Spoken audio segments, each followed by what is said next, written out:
O Conselho de Ministros aprova o projeto de resolução que o governo formaliza programa estratégico para a cooperação Timor-Leste na Portugal para o período Tinan-Hat. O Conselho Ministro aprova o projeto de resolução do Governo União, nebe apresenta ao Ministro do Negócio Estrangeiro na Cooperação Bendito dos Santos Freitas, nebe formaliza o programa estratégico para a cooperação Timor-Leste Portugal para o período Ringlorong Resinghat, Ringlorong Resingvalu, nebe assina a Lisboa e a Lorong São Resinghat fulan outubro tinane. Programa ne o objetivo atualmente em parceria entre a nação ruane, baseada na histórica, cultural, no linguística, no alinha o compromisso global sira, anesan agenda Nações Unidas Rio Rotol Nulu, estratégia cooperação portuguesa Rio Rotol Nulu, plano estratégico de desenvolvimento Rio Rotol Resingida to Rio Rotol Nulu, no plano estratégico nacional no setoral sira seluk, o objetivo a contribuir para o desenvolvimento sustentável timor-lesteniano. Conselho Ministro Mons aprova a resolução Governo União, nebe apresenta o Ministro dos Negócios Estrangeiros,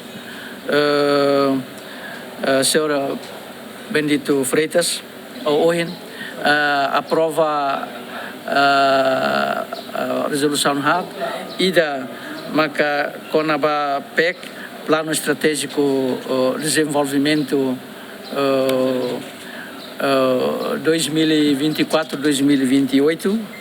Reunião Conselho Ministro Nemos aprova o projeto de resolução do Governo União Rua, deve apresentamos o Ministro do Negócio Estrangeiro na cooperação relaciona a aprovação do acordo de cooperação entre a República Democrática Timor-Leste e a República Portugal e a área infraestrutura no protocolo de cooperação entre Ministério do Turismo no Ambiente, República Democrática Timor-Leste no Ministério da Economia República Portuguesa,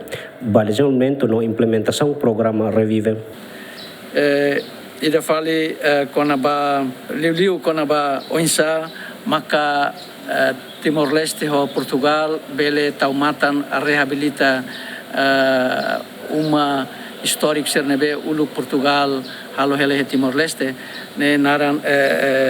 projeto Revive. Além de Conselho Ministro aprova o projeto de resolução do Governo União, nebe apresentamos o Ministro do Negócio Estrangeiro na cooperação com o protocolo de cooperação entre o Governo da República Democrática Timor-Leste no Ismail Imamat, nebe assina a Lisboa e a Lorong São Resinghitu fulang outubro tinang Ringlorong Resinghat. Protocolo idane o objetivo a estabelecer laço cooperação no promove troca informação, no consulta entre partes sira, o hanoing atu promove valor comum sira e a fórum internacional no regional, anesan dignidade humana, desenvolvimento social no econômico, diálogo interreligioso no resolução conflito, rodalan pacífica, deve contribuir para a promoção justiça no damai. Adérito Ximenes, Bem-vindo Ximenes, GMN.